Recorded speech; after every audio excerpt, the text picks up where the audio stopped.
1장 찬양 드리심으로 금요일 예배 하나님 앞에 드리겠습니다.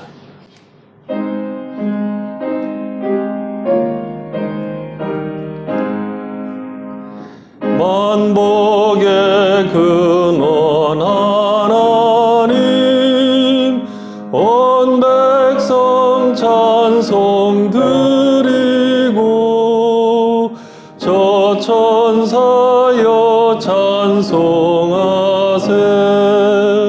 찬송 성부 성자 성령.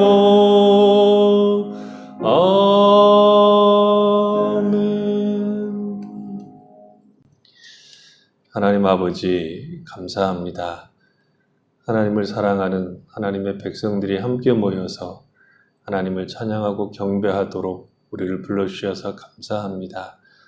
어려운 때 더욱 하나님을 우리가 바라보게 하시고 이 고난 중에도 우리와 늘 함께 하시고 은혜를 베푸시는 하나님 앞에 나와 찬양과 경배드리는 즐거움을 저희들이 늘 누리며 살아갈 수 있도록 은혜 베풀어 주시옵소서.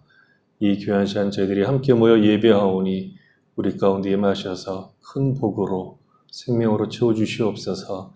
예수님의 이름으로 기도했습니다. 아멘. 40장 찬양 드리겠습니다.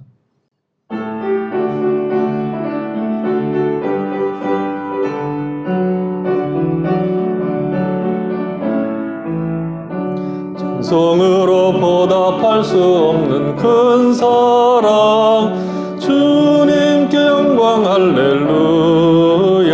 형제자매 모두 함께 모여 찬송해. 주님께 영광 할렐루야. 하나님의 자녀여 크게 찬송 부르며 밝고 거룩한 길로 기쁨으로 나아가 주의 보좌 앞으로 속히 들어가겠네. 주님께 영광 할렐루야. 우리 받은 주님 은혜 한량 없도다. 주님께 영광 할렐루야. 기쁜 찬송 부르면서 천국 가겠네. 주님께 영광 할렐루야. 하나님의 자녀여 크게 찬송 부르며 밝고 거룩한 길로 기쁨으로 나아가 주의 보좌 앞으로 속히 들어가겠네. 주님께 영광 할렐루야. 잠시 후에 우리 모두 주를 보겠네. 주님께 영광 할렐루야. 영광스런 보좌 위에 거룩하신 주, 주님께 영광 할렐루야. 하나님의 자녀여 크게 찬송 부르며 밝고 거룩한 길로 기쁨으로 나아가 주의 보좌 앞으로 속히 들어가겠네. 주님께 영광 할렐루야. 만국 백성 천국에서 소리 높여서 주님께 영광 할렐루야. 영원토록 주의 공로 찬양하겠네. 주님께 영광 할렐루야. 하나님의 자녀여 크게 찬송 부르며 밝고 거룩한 길로 기쁨으로 나아가 주의 보좌 앞으로 속히 들어가겠네. 주님께 영광 할렐루야. 하이델베르그 유리문답입니다. 하이델베르그 유리문답 제65문입니다. 우리가 오직 믿음 하나로 그리스도와 그의 모든 은덕에 참여할 수 있게 되었는데 이 믿음은 어디에서 옵니까? 성령으로부터 옵니다. 성령께서는 복음 선포를 통해 우리 마음 안에 믿음을 일으키시며 성례를 통해 그 믿음을 확고하게 하십니다. 제66문 성례는 무엇입니까? 성례는 눈에 보이는 거룩한 표와 인치심으로써 하나님께서 제정하신 것입니다. 그 목적은 성례를 시행함으로 우리에게 복음의 약속을 더욱더 충만하게 선포하고 인치려는 데 있습니다. 이 약속은 그리스도께서 십자가 위에서 단번에 성취하신 속죄로 인하여 하나님께서 우리에게 죄사함과 영생을 값없이 주신다는 것입니다. 제67문, 그러면 말씀과 성례의 제정은 예수 그리스도께서 십자가에서 희생되신 것이 우리 구원의 유일한 근거임을 믿게 하기 위해서입니까? 참으로 그렇습니다. 성령께서는 우리의 모든 구원이 그리스도께서 우리를 위하여 십자가에서 단번에 들으신 희생에서 온다는 것을 복음을 통해 가르쳐 주시고 성령을 통해 확신시켜 주십니다. 제68문, 그리스도께서 새 언약, 곧 신약에서 제정하신 성례는 몇 가지입니까? 2가지인데 곧 거룩한 세례와 성찬입니다. 다 같이 사도신경으로 신앙 고백 드리겠습니다. 나는 전능하신 아버지 하나님, 천지 창조주를 믿습니다. 나는 그의 유일하신 아들, 우리 주 예수 그리스도를 믿습니다. 그는 성령으로 잉태되어 동정녀 마리에게서 나시고 본디오 빌라도에게 고난을 받아 십자가에 못 박혀 죽으시고 장사된 지 사흘 만에 죽은 자 가운데서 다시 살아나셨으며 하늘에 오르시어 전능하신 아버지 하나님 우편에 앉아 계시다가 거기로부터 살아있는 자와 죽은 자를 심판하러 오십니다. 나는 성령을 믿으며 거룩한 공교회와 성도의 교제와 죄를 용서받는 것과 몸의 부활과 영생을 믿습니다. 아멘. 461장 창드리겠습니다.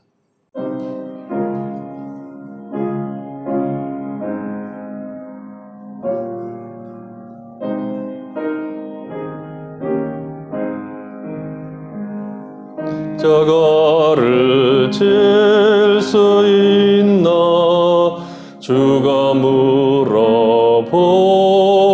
때 죽기까지 따르오리 성도 대답하였다.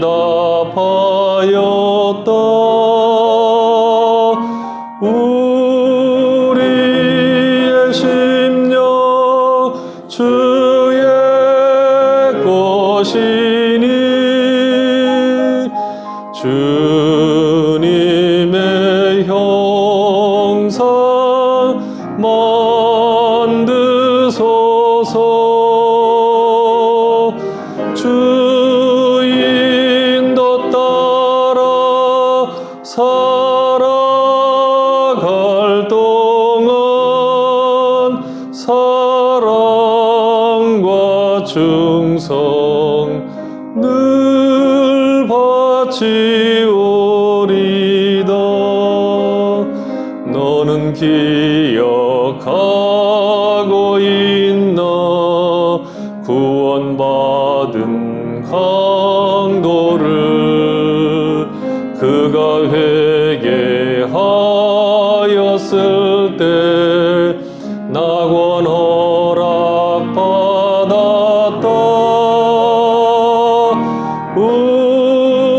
우리의 심령 주의 것이니 주님의 형상 만드소서. 주 인도 따라 살아갈 동안 사랑과 충성 늘 바치오리다. 걱정 근심 모든 그늘 너를 둘러 덮을 때 주께 내 영 맡기겠나. 최후 승리 믿으며 우리의 심령 주의 것이니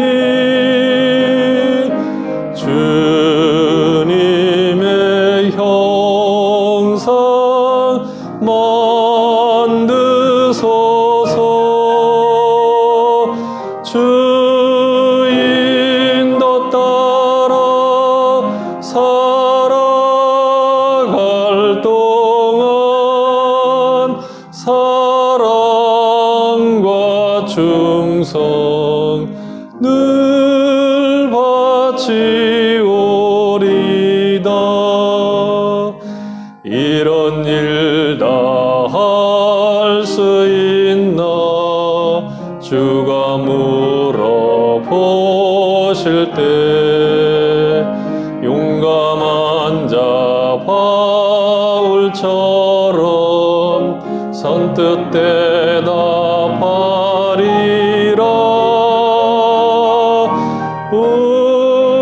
우리의 심령 주의 것이니 주님의 형상 만드소서.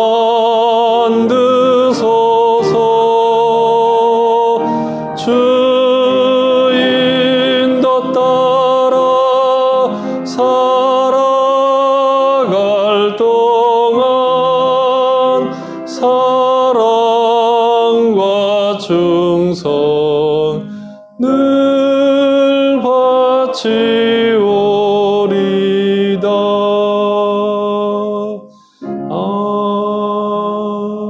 아멘.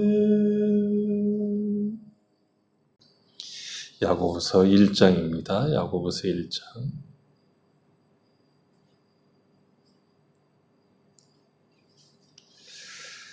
야고보서 1장 26절부터 27절까지 읽어보겠습니다. 누구든지 스스로 경건하다 생각하며 자기 혀를 재갈 물리지 아니하고 자기 마음을 속이면 이 사람의 경건은 헛것이라. 하나님 아버지 앞에서 정결하고 더러움이 없는 경건은 곧 고아와 과부를 그 혼란 중에 돌보고 또 자기를 지켜 세속에 물들지 아니하는 그것이니라. 이 시간에 우리 김민윤 집사님 주 여호와는 광대하시도다 찬양을 하시겠습니다.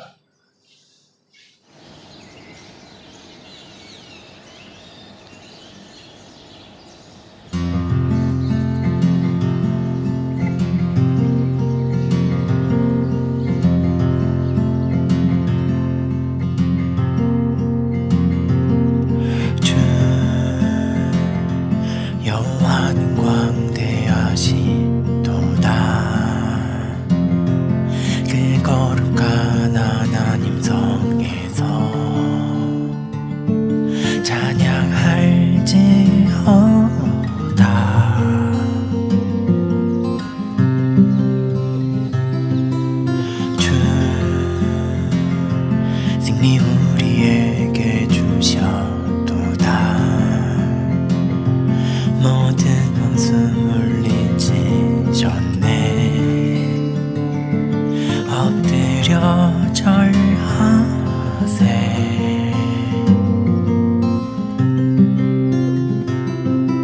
다 주의 크신 이름 높이며 우리에게 행하신 위대한 일 감사하세. 오 주의 신실하신 그 사랑 온 땅과 하늘 위에 계셔 홀로 영원하신 이름.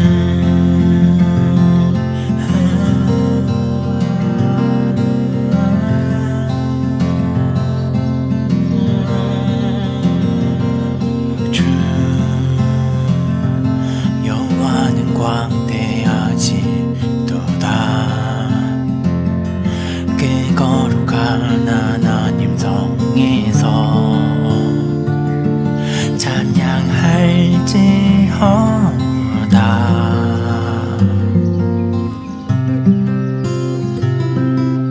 주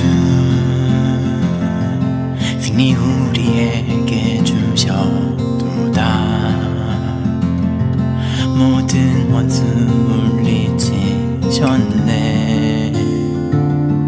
엎드려 절하세.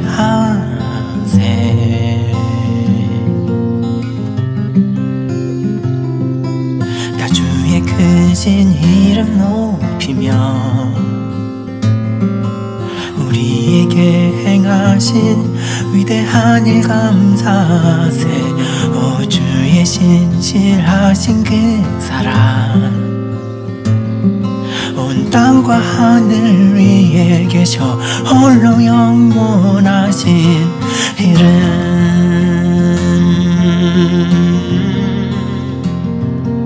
다 주의 크신 이름 높이며 우리에게 행하신 위대한 일 감사세 오 주의 신실하신 그 사랑 온 땅과 하늘 위에 계셔 홀로 영원하신 이름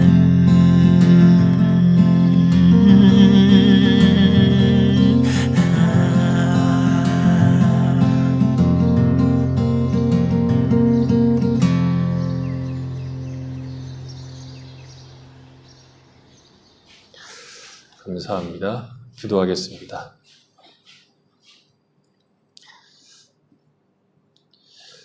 하나님 아버지, 이렇게 주의 백성들이 함께 모여서 찬양과 경배를 하나님 앞에 드릴 수 있도록 은혜 주셔서 감사합니다.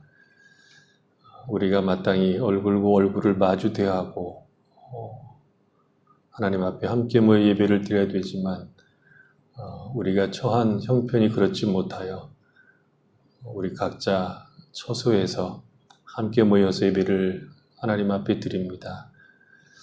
이 또한 얼마나 귀한 것인지 우리가 어떠한 방식으로든 하나님을 찾고 구하며 경배하는 것만큼 소중하고 영광스러운 것이 없다는 것을 기억하고 우리의 마음을 다해서 하나님을 기뻐하고 경배하는 귀한 삶을 살 수 있도록 은혜를 베풀어 주시기 원합니다.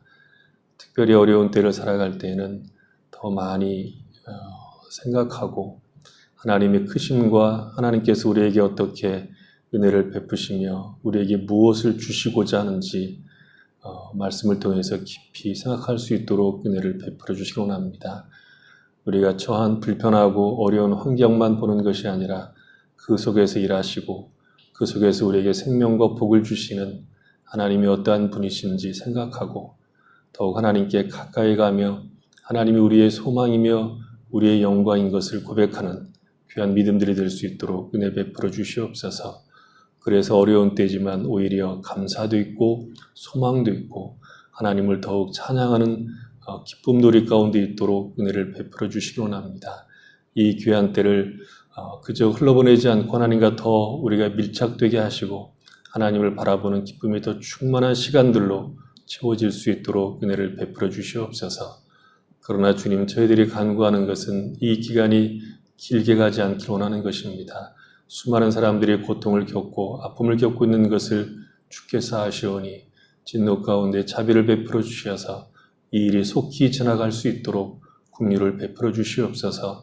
하나님의 풍성하신 사랑을 우리 가운데 베풀어 주셔서 하나님이 우리와 함께 하심을 알 수 있도록 은총을 베풀어 주시옵소서. 이 귀한 시간에도 저희들이 함께 말씀 앞에 서 있사오니 주의 말씀을 통해서 우리가 힘을 얻도록 인도하여 주시옵소서.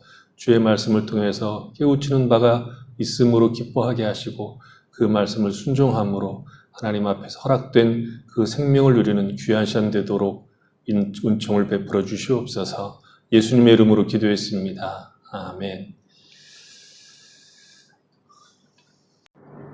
우리가 지난주에 19절부터 25절의 내용을 가지고 하나님의 말씀을 듣는 것, 하나님의 말씀을 받는 것, 말씀을 순종하는 것이 무엇인가에 대해서 살펴보았습니다. 오늘은 26절, 27절을 가지고 참된 경건, 참된 기독교 신앙의 모습이 어떤 것인가를 보려고 합니다. 18절부터 27절까지의 내용을 정리하면 18절은 새로운 출생에 관한 이야기입니다. 진리의 말씀으로 우리를 낳으셨다, 그렇게 얘기하고 있죠. 그리고 19절로 25절은 진리의 말씀으로 다시 출생한 신자들의 성장 과정을 말하고 있다고 볼 수 있습니다. 그러니까 진리의 말씀으로 태어났으니 그 말씀을 듣고 그 말씀을 받으며 순종하는 것, 그것이 말씀으로 태어난 신자들의 성장의 내용이라는 것이죠. 오늘 본문은 새 생명이 보여주는 삶의 특징이라고 할 수 있습니다. 혹은 말씀을 순종하는 것이 구체적으로 어떻게 나타나는가로 이렇게 볼 수도 있습니다. 그러니까 진리의 말씀으로 말미암아 새 생명을 얻게 된 자들의 삶의 모습이란 혀를 재갈 물리는 삶이라는 것이고 고아와 과부를 환난 중에 돌보는 것이고 자기를 지켜 세속에 물들지 않는 삶으로 나타난다는 것이죠. 그러니까 신자의 이 삶, 야고보가 말하고 있는 이 삶의 특징들을 다른 말로 표현하면 부전자전이라고 얘기할 수 있습니다. 그러니까 진리의 말씀으로 태어난 자들이기 때문에 우리를 낳으신 분을 닮아가야 한다 하는 것들이 이렇게 구체적으로 이렇게 나와 있는 것이죠. 야고보는 이 세 가지를 굉장히 중요하게 생각했습니다. 왜냐하면 2장, 3장, 4장, 5장 이르기까지 이 주제가 하나씩 자세하게 설명되기 때문에 그렇습니다. 고아와 과부를 이제 비롯해서 교회 안에 있는 연약한 성도들을 어떻게 우리가 다뤄야 되는가 하는 문제를 2장에서 이야기를 합니다. 그리고 혀를 제하는 문제는 3장 1절서부터 11절에서 다루고 있고 거룩한 삶이 무엇이냐, 세속에 물들지 않는 삶이 무엇이냐 하는 것들은 3장 13절부터 5장 6절까지 해서 길게 이제 그 내용이 이제 나옵니다. 먼저 우리가 생각해야 되는 것은 경건이라는 말입니다. 경건이라는 말은 하나님과의 관계가 우리의 삶에서 구체적으로 표현되는 방식을 경건이라고 얘기합니다. 그래서 이 경건이라는 말 속에는 반드시 두 가지 내용이 이제 함께 이렇게 어울려 있어야 한다는 것이죠. 하나는 하나님과의 관계가 밀접한 것, 말하자면 일반적으로 얘기할 때 종교적 행위들이 있습니다. 예배라든가 기도라든가 성경을 깊이 묵상하고 연구하는 것들이 있죠. 우리는 그것을 통해서 하나님이 어떤 분인가를 더 깊이 알아가고 하나님과 교제를 나누게 됩니다. 그러나 경건은 그렇게 따로 구별된 시간, 우리가 소위 경건의 시간이라고 불리는 그런 시간들로 따로 분리가 되어 있는 것이 아니라 그렇게 하나님과 맺은 관계들이 우리가 살아가는 현실 속에서 구체적으로 우리의 삶을 통해서 표현되는 것까지가 경건입니다. 그래서 경건의 시간이라고 말하는 그 시간만 우리가 경건 속으로 들어가는 것이 아니라 우리가 사는 삶 전체가 경건으로 나타난다는 것이죠. 그래서 이 경건은 종교적인 행위, 말하자면 정적인 것이 아니라 역동적인 것이고 구체적인 삶의 모습으로 나타나는 것들입니다. 그러니까 기도하는 것, 성경 보는 것, 봉사하는 것, 예배에 참석하는 것, 성찬을 나누는 것들이 다 경건의 한 부분이고 중요한 내용이지만 그것 자체로 경건을 다 담아내는 것은 아닙니다. 경건은 우리가 존재하는 현실, 내가 살아가는 시간과 공간 속에서 예수를 믿는 사람으로 살아내는 삶 전체를 말합니다.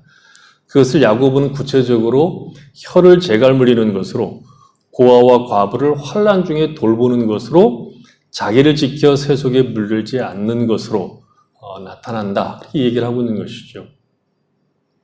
그러니까 신자의 삶의 중요한 특징, 경건의 참된 모습으로 야고보는 가장 먼저 혀를 재갈 물리는 것으로 얘기를 합니다. 재갈을 물린다는 말은 아주 강한 용어죠. 단순히 말조심을 해야 된다, 입조심을 해야 된다라고 말하지 않고 소의 입을 뚫어서 재갈을 물리듯이 그렇게 해야 한다는 것이죠. 재갈을 물리는 이유는 단순히 입을 함부로 놀리지 못하게 하는 것이 아니라 소 주인이 소를 마음대로 이끌고 가기 위해서 재갈을 물리는 겁니다. 그래서 재갈을 물린다 하는 말 속에서 그래서 단순히 입 조심해야 된다, 말 조심해야 된다, 악한 말이나 분노의 말이나 뒷담화나 속이는 것을 우리가 하지 말아야 된다 하는 것이 전부가 아니라는 것입니다. 이를테면 이렇게 더 설명할 수 있어야 된다는 것이죠. 혀와 밀접하게 연결되어 있는 것이 우리의 인격입니다. 혀에서 나오는 것은 혀가 만들어내는 것이 아니라 인격이 만들어내는 것이죠. 그래서 혀를 제갈 물리지 아니하면 자기 마음을 속이는 것이다. 그렇게 얘기했습니다. 그래서 혀의 문제는 혀의 문제가 아니라 마음의 문제, 곧 인격의 문제라고 이 얘기를 하고 있죠. 주님은 마태복음 12장에서 이런 얘기를 합니다. 독사의 자식들아, 너희는 악하니 어떻게 선한 말을 할 수 있느냐? 이는 마음에 가득한 것을 입으로 말함이라. 선한 사람은 그 쌓은 선에서 선한 것을 내고 악한 사람은 그 쌓은 악에서 악한 것을 내느니라. 이것을 이제 마태복음 15장에 가면 좀 구체적으로 예수님이 이제 대화 속에서 얘기를 합니다.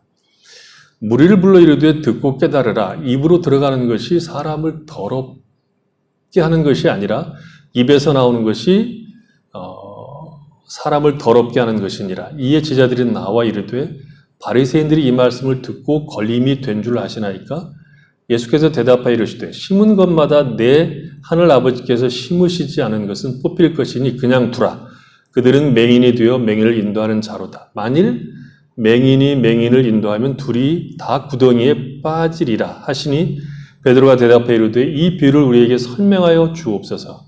예수께서 이르시되 너희가 아직도 깨달음이 없느냐? 입으로 들어가는 모든 것은 배로 들어가서 뒤로 내버려지는 줄 알지 못하느냐? 입에서 나오는 것들은 마음에서 나오나니 이것이야말로 사람을 더럽게 하느니라. 마음에서 나오는 것은 악한 생각과 살인과 간음과 음란과 도둑질과 거짓 증언과 비방이니 이런 것들이 사람을 더럽게 하는 것이요 씻지 않는 손으로 먹는 것은 사람을 더럽게 하지 못하느니라. 그러니까 입에서 나오는 것이 단순히 입에서 나오는 것이 아니라 마음에 가득한 것들이 튀어나온다고 얘기하는 거죠. 그래서 혀를 제갈 물린다는 것은 입조심하라는 것이 아니라 마음에서 튀어나오는 것들이 조정되게 하는 것이니까 그 마음을 선한 것으로 채우라는 뜻입니다. 마음이 입을 통제하는데 입을 통제하기 위해서 그 마음에 선을 쌓아야 된다는 거죠. 이 선이라고 하는 것은 하나님이고 흔히 우리가 말하는 것으로서는 하나님의 말씀이라고 얘기할 수 있습니다. 예수를 믿고 난 다음에 우리가 늘 생각해야 하는 것 중 하나가 예수를 믿기 전에 가지고 있던 습성들이 우리를 통제하도록 놓아줘서는 안 되고 새로운 생명, 진리의 말씀이 우리를 통제하도록 재갈을 물리지 않으면, 훈련하지 않으면 안 된다는 것이죠. 예수를 믿어도 우리의 마음을 선으로 채우지 않으면 우리의 혀는 예수 믿지 않았던 그 모습 그대로 내뱉는다는 것입니다. 그래서 혀를 제갈 물리는 방법은 무건수행을 하는 것이 아니라 우리 마음을 하나님의 말씀으로, 하나님의 마음으로 채워야 한다는 것이죠. 그리고 그것이 우리의 삶 속에서 연습이 되고 습관이 되도록 훈련해야 된다. 제갈을 물려야 한다. 이렇게 얘기하는 것이죠. 소통 전문가로서 인기가 있는 김창옥 씨라고 하는 분을 우리가 많이 압니다. 유튜브도 많이 나오죠. 이 사람이 이런 얘기를 했습니다. 결혼을 해서 딸을 얻었는데 그렇게 좋더랍니다. 완전히 딸바보가 되어서 딸과 소통하는 데는 전혀 문제가 없었답니다. 근데 몇 년 후에 이제 아들을 낳았는데 쌍둥이를 낳았다는 거죠. 근데 이 쌍둥이 애들이 남자들인데 얘들하고 소통하는 것이 그렇게 어려웠답니다. 소통이 안 됐다는 거죠. 딸에게는 무한히 관대하고 친절했지만 아들들에게는, 동생인데도 불구하고 아들들에게는 엄격했다는 것이죠. 태도나 말이. 근데 이 아들들이 유치원에 들어가서 문제가 생기기 이제 시작한 겁니다.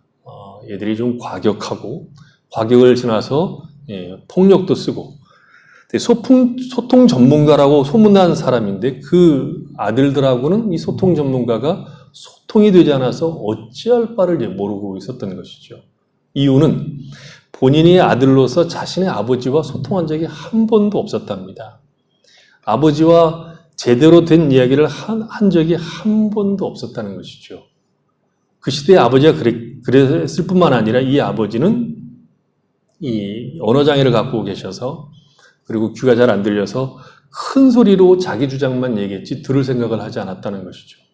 그러니까 아버지와 아들이 어때야 되는가를 한 번도 경험하지 못했으니까 아들들을 어떻게 해볼 수 없었다는 거죠. 엄마하고는 자기가 잘 통했기 때문에 딸하고는 문제가 없었는데 이 아들들하고는 문제가 생긴 거죠. 그래서 어떻게 할까 생각하다가 연기를 해보기로 했답니다. 아들들하고 연기를 해보기로 했는데 친한 척 해보고 사랑하는 척 해보고 부드러운 말을 해보고 사랑한다. 굉장히 어색하지만 사랑한다. 뭐 그런 얘기를 이제 해보기로 했답니다. 그게 마음에서 나오는 건 아닌데 불편하게 짝이 없는데 해봤다는 거죠. 3개월이 지나니까 아들들이 자기를 부르는데 김창호가 아빠 이렇게 부르더랍니다. 3개월 전에는 그럼 뭘로 불렀을까요? 누나 이름이 은혜인데 은혜 아빠 이렇게 불렀답니다. 은혜 아빠 이렇게 부르던 애들이 이제 김창호가 아빠 이렇게 부르더랍니다. 3개월이 지나고 나니까 드디어 아빠라고 부르더랍니다. 좋은 말은 연습해야 됩니다. 그냥 나오는 게 없습니다. 우리가 예수를 믿기 전하고 예수를 믿었다고 해서 자동적으로 나오는 것이 아니라 훈련하지 않으면 재갈을 물리지 않으면 그게 안 나옵니다. 보고 싶었다. 만나서 참 반갑다. 네가 당신을 못 보는 동안은 내가 참 당신과 악수하고 싶었고 만나고 싶었다. 그렇게 얘기하지. 죽지 않고 살아있네. 이렇게 하지 말라는 거죠. 따뜻한 말을 하라는 거죠. 자꾸 우리 속에 진리로 채우셔야 됩니다. 그리고 그것이 나오도록 연습하는 것이 재갈을 물리는 겁니다. 우리 마음이 진리로 끌려가도록 하나님으로 채워져서 그것이 끌려 나오도록 통제가 되어야 된다는 거죠. 그래서 재갈을 물린다는 것은 조심하라 하는 차원을 넘어서서 하나님이 우리를 통제하도록 내어드리고 훈련하는 겁니다. 그 다음에 하나님의 생명이 우리 안에 역사하고 있고 우리 생명이 하나님에게 속해 있다는 증거로 야고보는 두 번째 고아와 과부를 그 환난 중에 돌보는 것이다 이렇게 얘기했습니다. 시편 68편 5절을 보면 그의 거룩한 처소에 계신 하나님은 고아와 과부의 아버지시며 과부의 재판장이시다 이렇게 노래합니다. 그래서 고아와 과부를 돌보는 것은 단순한 선행이 아니라 하나님 아버지 앞에서 정결하고 더러움이 없는 경건이라고 얘기하는 겁니다. 이 고아와 과부에 대한 이야기는 구약에도 굉장히 많이 나옵니다. 신명기 24장에 보면 이런 얘기를 나오죠. 너는 객이나 고아의 송사를 억울하게 하지 말며 과부의 옷을 전당 잡지 말라. 너는 애굽에서 종되었던 일과 내 하나님 여호와께서 너를 거기서 속량하신 것을 기억하라. 이러므로 내가 내게 이 일을 행하라 명령하노라. 내가 밭에서 곡식을 벨 때에 그 한 뭇을 밭에 잊어버렸거든. 다시 가서 가져오지 말고 나그네와 고아와 과부를 위하여 남겨두라. 그리하면 내 하나님 여호와께서 내 손으로 하는 모든 일에 복을 내리시리라.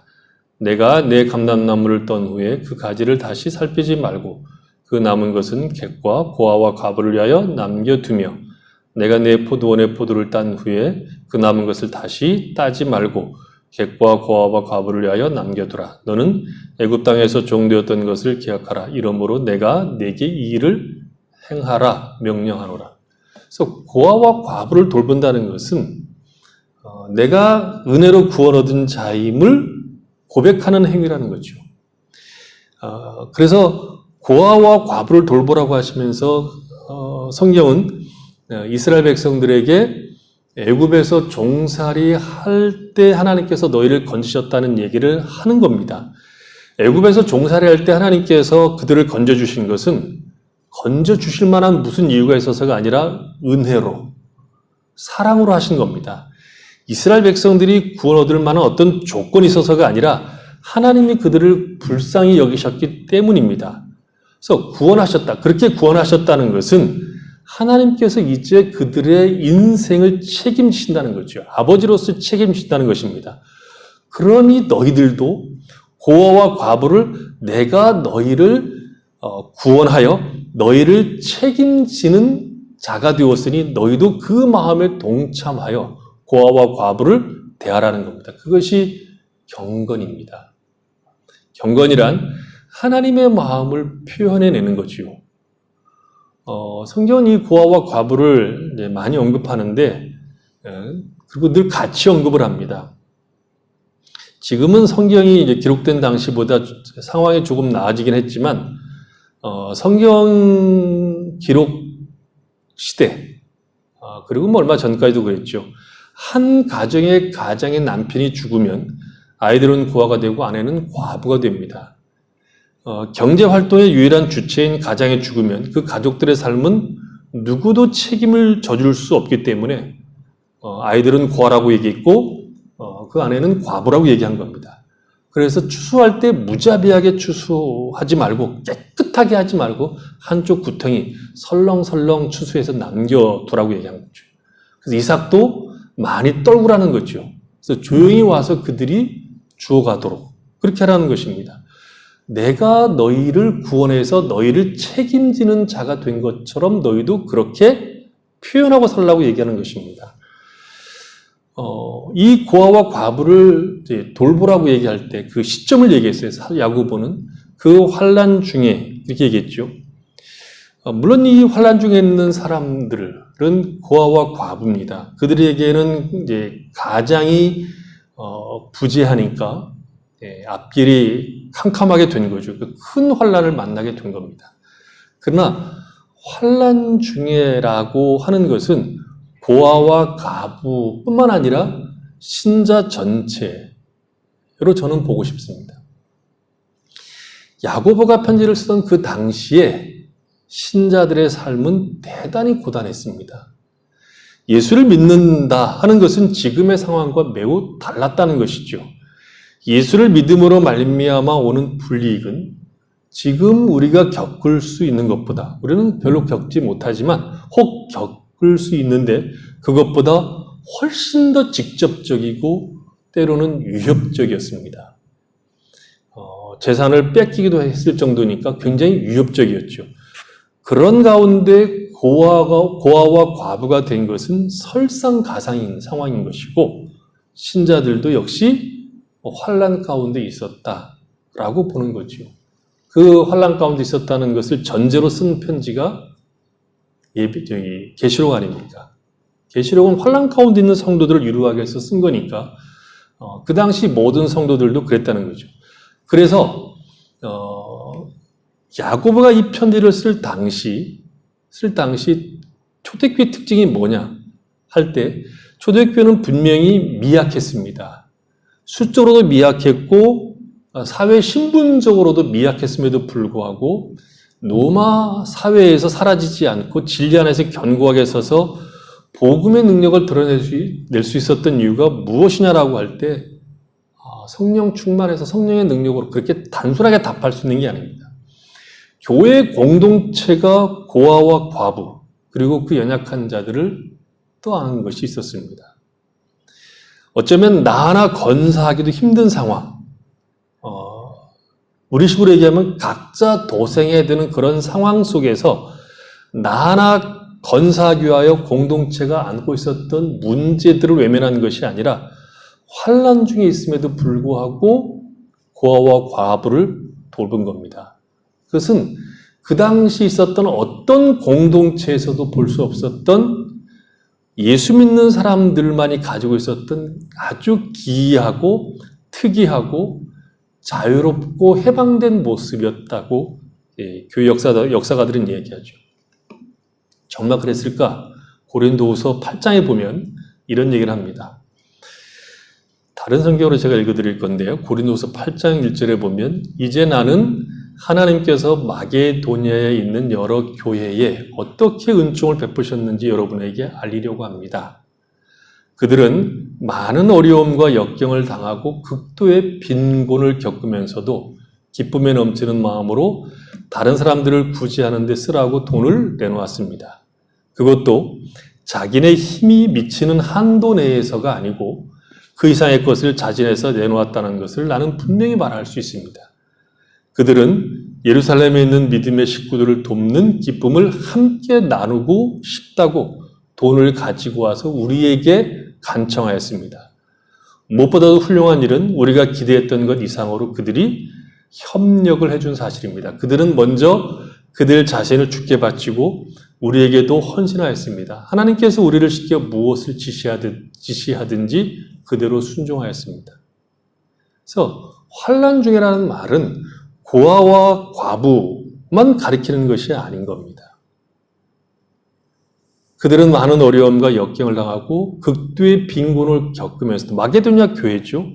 그러면서도 예루살렘에 있는 성도들이 어렵다는 것을 이제 소문을 듣고 그때 아마 그 예루살렘 지역에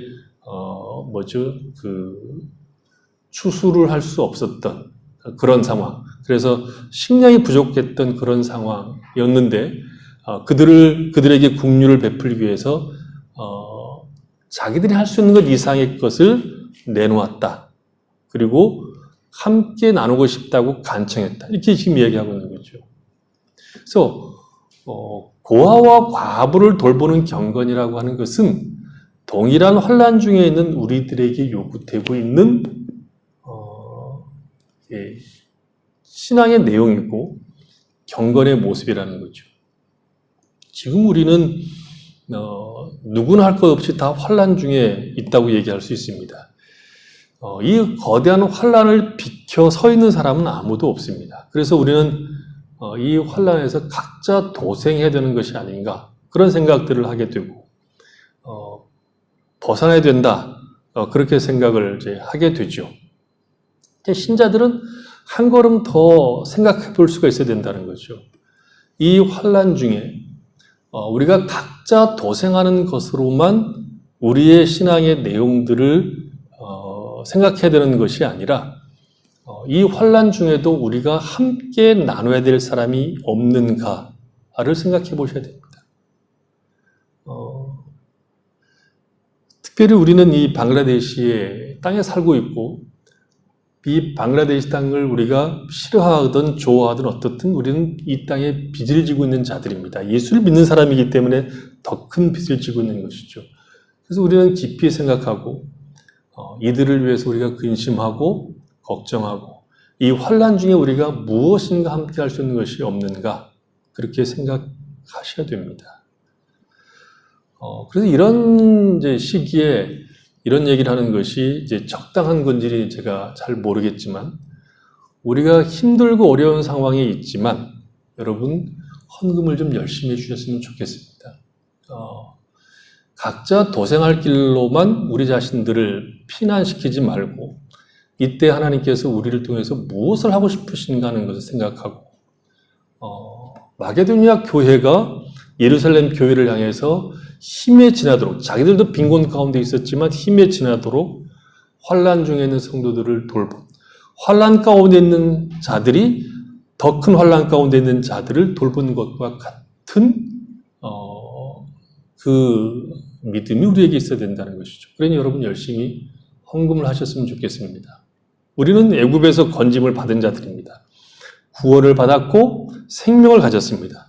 하나님이 우리의 아버지로서 우리의 삶을 책임지시는 인생이 된 자들입니다. 우리 안에 하나님의 생명이 있습니다. 그 생명이 우리를 부욕케 합니다. 그 생명의 풍성함 속에서 비록 우리도 환난 가운데 있지만 다른 환난 가운데 더 큰 환난 가운데 있는 사람들이 있는가를 돌아보시고 우리의 삶이 하나님의 마음을 닮아내는 경건을 드러내셔야 됩니다. 우리가 받은 구원이 얼마나 풍성한 것인지 우리의 인생이 내가 책임지는 인생이 아니라 아버지께서 책임지는 인생으로 부름을 받은 그 넉넉할 뿐만 아니라 환난 중에서도 나타날 수 있는 것이 지금 여기서 말하고 있는 고아와 과부에 관한 경건 문제입니다. 세 번째로 참된 경건의 모습은 자기를 지켜 세속에 물들지 아니하는 것이다. 이렇게 얘기했습니다. 세속이라고 하는 말은 세상이라고 번역할 수 있는 말입니다. 신약에는 이런 말들이 많이 나오죠. 세상, 세속, 육신 이런 말들이 많이 나오는데 이런 말들은 문맥을 잘 살펴봐야 하지만 대부분 그 뜻은 신자의 삶을 주관하시는 예수의 주되심을 반대하는 삶의 모든 체계, 모든 정신을 의미하는 말로 세속, 세상, 그리고 육신 이렇게 씁니다.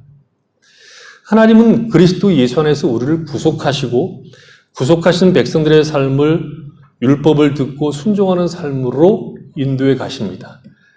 신자에게 있어서 가치관이라고 하는 것은 내가 정하지 않습니다. 가치와 목적을 내가 정하지 않습니다. 예수 믿는 사람은 인생의 가치와 목적을 내가 정하지 않는다는 것이죠. 행복하게 살자. 이것으로 신자는 인생의 가치나 목적을 정할 수 없습니다. 신자에게 가치나 목적은 하나님이 정하신 것이고 우리는 거기에 순종하고 그 순종하는 삶 속에서 신자된 자랑과 기쁨을 누리는 사람들입니다. 이것을 거부하고 내가 가치와 목적을 정하고 난 다음에 하나님께서 그것을 인정하고 내가 정한 가치와 목적을 성취해달라고 요구하는 것이 세속입니다. 세상입니다. 그것이. 이 모습이 여러 가지로 나타나지만 크게 두 가지만 오늘 제가 얘기할 겁니다. 하나는 예수를 믿는 사람들은 믿지 않는 사람들보다 더 나아야 한다. 예수 믿지 않는 사람들보다 더 성공하고 잘나야 한다. 라고 말하는 것이 세속입니다. 예수 믿는 보상이 성공으로 나타나는 것을 기대하는 것, 그것이 세속입니다. 이 세속적 가치는 한국 신자들이 지금도 많이 가지고 있는 겁니다. 조엘 오스틴의 긍정의 힘과 같은 것은 다 이런 부류에 속하는 것들입니다. 그건 세속적 기독교입니다. 믿음으로 사는 것은 실패가 없는 성공과 내가 원하는 것을 얻을 수 있는 하나의 수단으로 삼는 것인데 이것은 기독교 신앙이라고 말하기가 어렵습니다. 특히 고지론이라고 하는 이상한 가르침을 젊은 사람들이, 많은 사람들이 받아들였습니다. 기독교가 사회에 영향력을 끼치기 위해서는 괜찮은 신자들이 높은 자리, 힘 있는 자리에 올라가서 신자의 멋짐, 신자의 섬김을 보임으로 더 큰 영향력을 행사할 수 있다 하는 것이죠. 그래서 기독교의 영향력이 세상이 가질 수 있는 지위와 연결되어 있습니다. 물리적으로 세상에서 지위가 낮으면 덜 성공하면 적은 영향력을 가지게 되는 것이고 세상에서 지위가 높고 성공했는데도 괜찮은 신자면 많은 영향력을 끼친다는 주장인데 이것만큼 성경과 전혀 다른 가르침도 없습니다. 가장 큰 증거는 뭐죠? 12명의 사도입니다. 12명의 사도가 가장 큰 증거죠. 바울도 있지 않느냐 이렇게 얘기하는데 바울은 자신의 능력이 쓰임받았다고 생각한 적이 한 번도 없고 그렇게 말한 적이 없습니다. 바울은 자신의 삶을 규정할 때 하나님의 은혜 안에 있었다고 얘기합니다. 자신의 말 잘함, 논리적 명쾌함이 다른 사람들을 설복시키고 쓰임받았다고 생각할까 봐 두려워했던 사람입니다. 그의 삶은 성령께서 인도하시고 쓰신 삶이지 그의 능력이 앞서 있는 것은 없었습니다. 예수님의 부활 사건에서 가장 이상한 것이 무엇인지 아십니까? 예수님의 부활 사건을 읽어봐도 이거 참 이상하다는 생각이 드는 것이 있는데 뭐냐 그러면 예수님이 부활하신 다음에 빌라도에게 가시지도 않았고 유대 사내들인 공회도 가시지 않았습니다. 어떤 목사님 교회에 철학 교수가 한 분 다니시는데 예수는 믿는데 부활은 안 믿는데요. 근데 그 목사님한테 그 철학 교수가 신자죠. 목사님은 예수의 부활을 믿느냐 그랬더니 믿느냐고 물어봤더니 당연히 목사는 믿죠. 근데 당신은 안 믿어 그랬더니 안 믿는데 왜 안 믿냐 물어봤더니 왜 빌라도에게 안 나타나냐 이거죠. 왜 빌라도에게. 왜일까요? 그들은 필요가 없기 때문입니다. 그 자리, 그 힘, 그들이 필요한 것이 아닙니다. 그들은 개똥에 불과합니다. 누가 필요한 거죠? 도망간 제자들이 필요한 겁니다. 그리고 우리가 필요한 겁니다. 하나님 나라, 하나님을 증거하는 것은 세상의 힘이 도움이 되는 것이 전혀 아닙니다. 근데 우리는 끊임없이 세상적 힘을 동원해서 믿음이 성공하게 했다. 예수를 믿어서 내가 잘 됐다. 우리 가정이 축복받았다고 증거하고 싶은데 그것이 세속적 가치라는 겁니다. 예수를 증거하는 방식은 그의 말씀을 듣고 순종하는 것 외에는 없습니다. 예수의 사람인 것을 증거하는 유일한 방식은 자기를 부인하고 십자가를 지고 주 예수의 길을 따라가는 것 외에는 없습니다. 이것을 부정하는 모든 삶의 체계를 세속이라고 얘기합니다. 성공해야 기독교가 증명되거나 내가 세상보다 나은 것을 가지고 있어야 세상을 설득하고 굴복시키는 것이 아닙니다. 그것이 방법이었으면 왜 예수님이 십자가에서 죽으셨겠습니까? 그렇지 않습니까? 성공과 더 나은 것이 아니라 예수를 담아내야 되는 겁니다. 그의 십자가의 길을 담아내야 됩니다. 높은 자리에 올라가서 영향력을 끼치는 것이 아니라 오늘 내가 신자로 전혀 다른 세상, 다른 가치 속에 있다는 것을 보이셔야 됩니다. 이 세속 사회에서 전혀 다른 가치와 목적을 가진 자로 사는 것을 통해서 세상은 우리를 보고 자신들과 다른 길을 걷고 있는 우리가 잘난 것이 없음에도 불구하고 감사하고 기쁘고 환난 중에도 고아와 과부를 돕는 것을 보고 기이하게 여기는 겁니다. 그것이 초대교회의 모습이었습니다. 세상과 다른 가치와 목적이 원망과 시비가 아니라 거기에서 하나님을 만나고 하나님께서 주시는 생명이 있는 기쁨과 감사로 섬김으로 말미암아 세상이 놀라는 것이죠. 세속적 가치의 다른 측면은 좀 비슷하지만 조금 다른 것이 있는데 예수를 믿으면 고난이나 어려움들이 없어야 하고 혹 있더라도 기도하면 확 물러가야 된다고 생각하는 겁니다. 많은 신자들이 신앙을 단순하게 정리하죠. 내가 신앙으로 내가 잘 되면 보상을 받은 것이고 어려우면 벌 받는다고 생각을 합니다. 잘 되는 것, 내가 아무 일 없이 잘 사는 것은 신앙으로 사는 일에 하나님께서 나에게 보상해 주신 것이고 고난이 생긴다는 것은 내가 제대로 살지 못해서 하나님께서 벌을 주신다고 생각하시는 것이 세속적입니다. 세상 종교의 특징은 정성을 들이면 복을 받고 정성이 부족하면 벌을 받습니다. 상과 벌을 가지고 종교의 가치를 논하기 때문에 기독교와 전혀 다른 겁니다. 기독교 신앙의 가장 중요한 특징은 인격적 하나님과 내가 인격적으로 만난다는 겁니다. 하나님과 그의 자녀된 내가 함께 더불어 인생을 펼쳐내는 것이 기독교 신앙입니다. 부모와 자식과 옆집 아저씨와 나와의 관계는 전혀 다릅니다. 정상적인 부모 입장에서 자식이 하는 모든 행위는 자식이 잘 되기를 바라는 마음에서 하는 것입니다. 미움이 없습니다.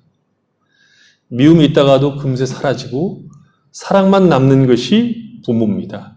부모는 자식이 달달하고 때릴 때 자식보다 훨씬 더 아픈 법이고 더 많이 우는 겁니다. 부모 입장에서 자식을 향한 모든 것은 사랑이요, 자비요, 안타까움입니다. 내가 행복해야 자식도 행복할 수 있으니까 갈라서자. 이건 다 사기꾼들이 하는 짓들입니다. 나쁜 인간들이 하는 짓이죠. 자식이 행복한 것을 위하여 내 인생을 감내해내는 것이 부모입니다. 안 그렇습니까? 자식이 잘 되는 것과 내가 잘 되는 것은 비교할 수 없습니다. 내가 잘 되는 것보다 자식이 잘 되는 것이 훨씬 더 기쁘고 좋은 겁니다. 자식이 잘하면 상을 주고 못하면 벌을 주는 것이 아니라 그 자식이 잘 자라주기를 바라는 안타까움과 사랑으로 엮여지는 것이 부모와 자식 간의 인생입니다. 하물며 하나님이시겠습니까? 그 아들을 아끼지 않고 우리에게 내어주신 분입니다. 하나님이 우리를 인도하시는 것은 잘하면 상이고 못하면 벌이 아닙니다. 상과 벌로 우리의 인생을 엮어내는 것이 아닙니다. 만약 상과 벌로만 기독교 신앙을 판단한다면 저는 현세에서도 망했고 내세에서도 망했습니다. 저는 지금 당장 벌을 받아도 항변할 수 없습니다. 죽어서 벌을 받아도 더 항변할 수가 없습니다. 우리가 지금 어려운 길을 가고 있고 힘든 일을 만나는 것이 하나님께서 우리에게 벌을 주시고 심판하시기 때문이 아닙니다. 우리가 못해서 멸망시키기로 작정했다면 벌써 끝났을 겁니다. 우리의 인생 가운데 고난을 만나고 힘겨운 일을 만나는 것이 우리를 벌하고 계시는 하나님이 아니라 거기에서 우리를 찾아오시고 우리로 하여금 이 흔들리는 세상을 붙들지 않고 하나님을 붙들며 우리의 삶의 가치와 영광이 어디 있는가를 확인시키시는 하나님을 만나는 통로로서 주어진 것들입니다. 구약을 읽으면서 제가 놀라는 것 중 하나가 이겁니다. 이스라엘 백성들이 끊임없이 애굽에 손을 내밀고 아수르의 손을 뻗치고 바벨론을 의지합니다. 왜 그럴까요? 얘들은 밥통들입니까? 그러면 나는 얘들과 다릅니까? 아닙니다. 이스라엘 백성들이기 때문에가 아니라 인간이기 때문에 그렇습니다. 우리도 다 마찬가지라는 거죠. 저도 마찬가지입니다.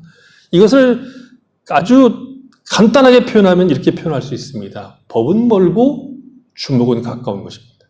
하나님은 멀고 애굽과 아수르는 가까운 겁니다. 잡을 수 있는 겁니다. 보이는 거죠. 하나님은 믿음으로 바라보고 기다려야 되고 순종해야 되는 것이기 때문에 그렇습니다. 보이지 않는 분하고 보이는 애굽하고 언제나 보이는 애굽이 이기는 법입니다. 그래서 하나님은 이스라엘 백성들로 하여금 그들이 보이는 것을 붙잡는 것이 무엇인지, 너희들이 보고 멋있다, 힘있다 라고 하는 것이 무엇인지를 애굽을 박살내므로 보게 하십니다. 그것이 백성들 입장에서는 고단함이지만 하나님의 입장에서는 사랑입니다. 보이지 않는 하나님, 그러나 그들을 사랑하시고 그들을 통치하시고 그들에게 자신을 주시며 자신과 함께 교통하며 살기를 원하시는 하나님의 안타까운 마음입니다. 우리의 뜻과 목적이 아니라 하나님의 뜻과 목적을 따라서 이 세상 역사를 통치하시는 하나님을 보게 하시는 겁니다. 많은 사람들이 악한 것, 힘든 것, 이런 질병들이 창궐하는 것을 보고 하나님이 어디 계신가 하는 의문을 던지고 두려워합니다. 여러분 어떻습니까? 이런 사태 한가운데를 걸어가시면서 여러분은 더욱 하나님을 구하고 찾으며 의지하며 하나님이 더 명확하게 보이며 우리의 힘과 생명이 하나님이시다 하는 것을 확인하고 있습니까? 세속적이라고 할 때는 하나님의 통치와 인도하심과 그 역사를 주관하신다는 것을 부정하고 그 부정 속에 이런 고난은 단순히 벌로만 생각하고 거기에서 우리의 신앙이 무엇이고 하나님이 누구이시며 우리가 잡고 있는 소망과 실체가 무엇인가를 확인시키는 그 하나님을 놓칩니다. 그것이 세속입니다. 세속은 그래서 우리를 보이는 것을 추구하게 하고 보이는 것이 흔들리면 두렵게 합니다. 절망하게 합니다. 헛된 소망을 품게 합니다. 하나님이 안 보입니다. 그러나 참된 경건은 하나님을 봅니다. 이런 고난들이 하나님이 우리를 놓으신 것도 아니고 우리를 벌하시는 것도 아니고 거기에서 우리를 찾아오시고 만나시는 하나님을 구합니다. 다 할 수 없지만 하나님께서 우리로 하여금 흔들리는 세상이 아닌 영원한 반석이신 하나님의 그 놀라우신 자리로 우리가 인도받기를 원하십니다. 그래서 단순히 우리가 회개할 것이 아니라 도대체 우리가 무엇을 믿고 있었으며 무엇이 우리를 안심하게 하고 있고 무엇이 우리에게 참된 소망을 갖고 살게 했는가를 보셔야 합니다. 우리가 잘못했으니까 회개하니까 물러가게 해주십시오라고 외치는 것도 귀한 것이겠지만 하나님께서 우리에게 요구하시는 것이 무엇인가를 깊이 생각하셔야 됩니다. 세상은 늘 흔들립니다. 세상은 바다와 같다고 성경은 누누이 얘기합니다. 잔잔하기만 한 것이 아니라 요동칩니다. 우리는 요동치는 바다를 걸어가는 것, 그것이 우리의 인생이기 때문에 빨리 지나가는 것이 최고입니다.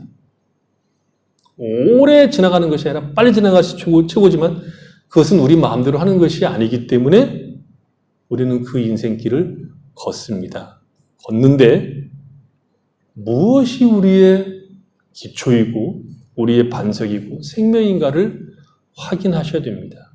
어느 날 제자들이 배를 타고 갈릴리 호수를 건너게 되었습니다.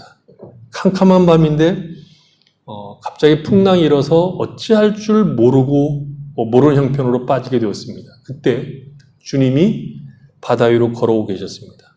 풍랑이 있는 바다 위를 주님이 걸어오셨습니다.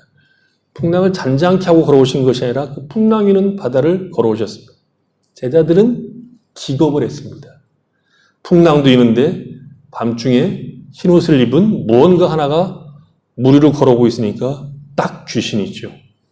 그래서 주님이 뭐라고 얘기합니까? 내니 두려워 말아라. 얘기합니다. 주님도 굉장히 웃기시는 분이지요. 풍랑이나 제옷이 부르시든지 그것도 아니면서 내니 두려워하지 말아라. 그렇게 얘기합니다. 여러분 이 음성이 지금 들립니까? 내니 두려워하지 말라. 이 음성이 들립니까? 그러자 베드로가 주님이시면 나로 바다 위로 걸어 주님에게 가게 해주십시오. 그랬더니 주님이 허락을 하죠. 그래서 베드로가 풍랑이 있는 바다 위를 걸어가다가 빠집니다. 잔잔한 바다를 걸었던 것이 아니라 풍랑이 있는 바다 위를 걷다가 갑자기 풍랑을 보고 빠집니다. 주님을 봤을 때는 멀쩡했는데 풍랑을 보고 빠진 것이죠. 풍랑은 우리로 하여금 주님을 보게 합니다. 바다를 보게 하는 것이 아니라 주님을 보게 합니다. 세상을 보게 하는 것이 아니라 하나님을 보는 것이 경건입니다. 아버지 품에 안긴 자녀로 세상을 걷게 하시는 분이 하나님이십니다. 결코 홀로 걷게 하시는 것이 아니라 그 품에서 걷게 하십니다. 그래서 영원한 것, 흔들리지 않는 것, 참된 영광을 보게 하십니다. 지금 여러분은 무엇이 보입니까? 거센 풍랑만 보이십니까? 아니면 그 위로 걸어오시는 주님을 보고 계십니까? 내니 두려워하지 말아라 하는 그 음성을 듣고 계십니까? 또한 주님을 바라보고 풍랑 위를 저벅저벅 걸어가고 계십니까? 지금 이 풍랑은 우리가 세속적인 사람인지 아니면 주님을 바라보고 걸어가고 있는 경건한 사람인지를 묻고 있는지도 모릅니다. 나를 지켜야 됩니다. 나를 세속에 물들지 않도록 지킨다는 것은 우리가 흔히 말하는 허랑방탕한 것, 돈과 시간을 지 마음대로 쓰는 그런 허랑방탕한 것이 아니라 세속적이라는 것은 이 하나님을 놓친 것을 말합니다. 하나님이 아닌 것을 힘으로 삼고 사는 것을 방탕한다 이렇게 얘기합니다. 허비하는 것이죠. 우리가 지금 이 시간들을 걸어가면서 내가 어떤 사람인지를 확인하십시오.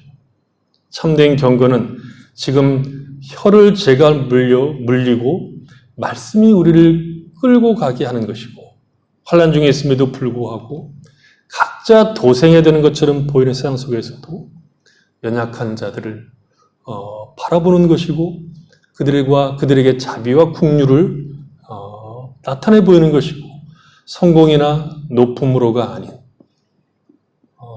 진리의 말씀을 순종하는 기쁨으로 환난 중에서도 우리를 찾아오시는 주님을 바라보고 우리가 만난 어떤 세상 가운데서도 하나님을 기뻐하고 감사하고 그의 뜻을 따라 살려고 하는 그 마음을 놓치지 않는 것. 그것이 참된 경건입니다. 우리는 이런 환난 속에서 우리가 참된 경건을 가지고 있는 사람인가를 확인하고 우리 신앙들을 돌아보시고 하나님이 기뻐하시는 자리로 우리 자신들을 자꾸 밀어내시는 그런 성도들이 되시기를 바랍니다. 기도하겠습니다.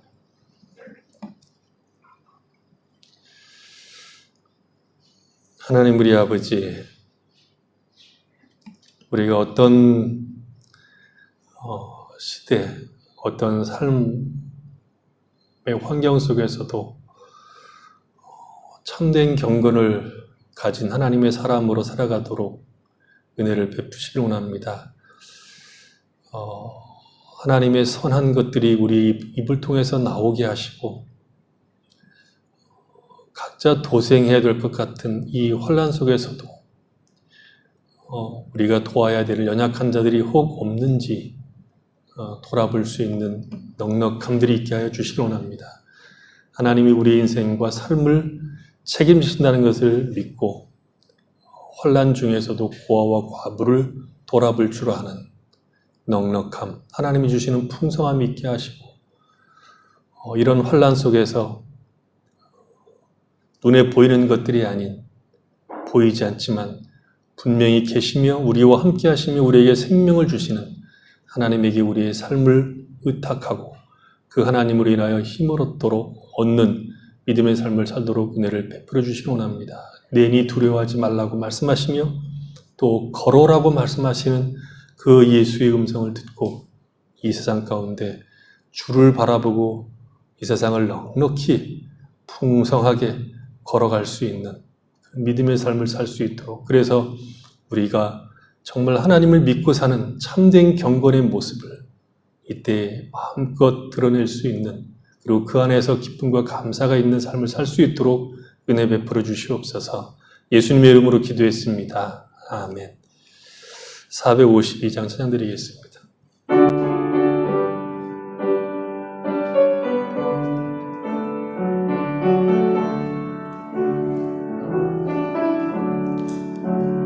내 모든 소원 기도의 제목 예수님 닮기 원함이라. 예수님 형상 나 입기 위해 세상에 보았기 전에 예수님 닮기 내가 원하네. 날 구원하신 예수님을 마음속에 지금 거둬사 주님의 형상 인치소서. 무한한 사랑 풍성한 긍휼 슬픈 자 위로하시는 주. 길 잃은 죄인 부르는 예수 그 영상 담게 하옵소서. 예수님 닮기 내가 원하네. 날 구원하신 예수님을 내 마음속에 지금 거둬사 주님의 형상 인치소서. 겸손한 예수 거룩한 주님 원수의 멸시 참으시사 우리를 위해 고난을 받은 구주를 담게 하옵소서. 예수님 닮게 내가 원하네. 날 구원하신 예수님을 내 마음속에 지금 거둬사 주님의 형상 인치소서.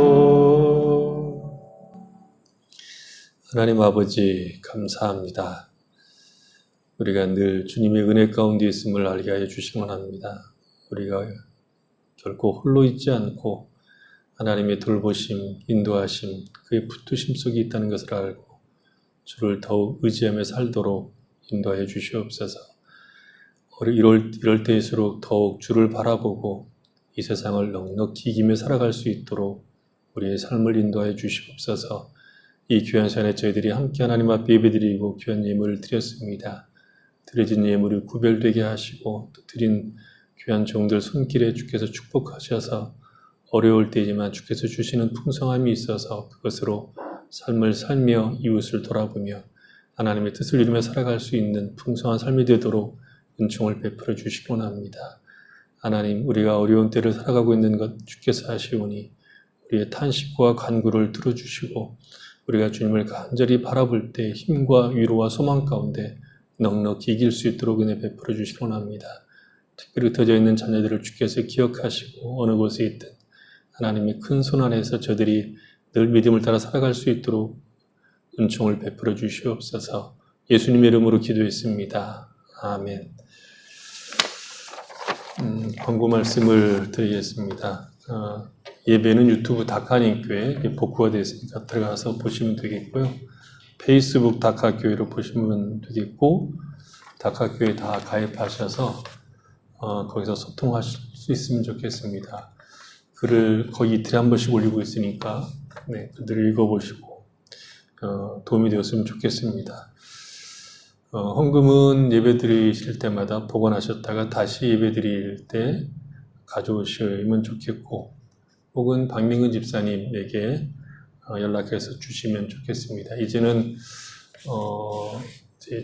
조금씩 모아놓으신 것 헌금을 냈으면 좋겠습니다. 혹시 박민근 집사님한테도 좀 어려우시면 제가 매일 교회 혼자 제 사무실에 앉아 있으니까 저를 보고 싶기도 하겠죠. 그러니까 보고 싶으신 분들은 오셔서 헌금 저한테 내주셔도 됩니다. 그러면 이번 달은 그럭저럭 5월 달도 그럭저럭 될지 모르겠는데 그 다음엔 좀 문제가 될 것 같아요. 그래서 여러분 설교 중에도 말씀드렸지만 힘껏 어렵지만 헌금해 주시면 그럭저럭 교회를 운영하는 것을 넘어서서 하나님의 복을 주셔서 환난 중에도 함께 할 수 있는 큰 은혜가 우리 가운데 있었으면 좋겠습니다.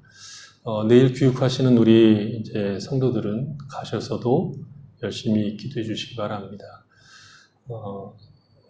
성도들은 이 방글라데시에 빚을 지고 있는 분들이라는 것을 꼭 기억하고 이 땅을 위해서 많이 기도해 주시기 바랍니다. 5장 찬양 드리시고 축도 예배 마치겠습니다.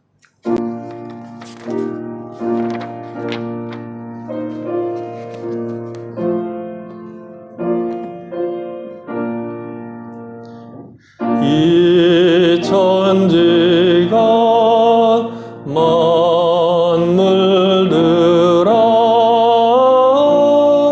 복 주시는 주여 전능 성부 성자 성령 찬송하세.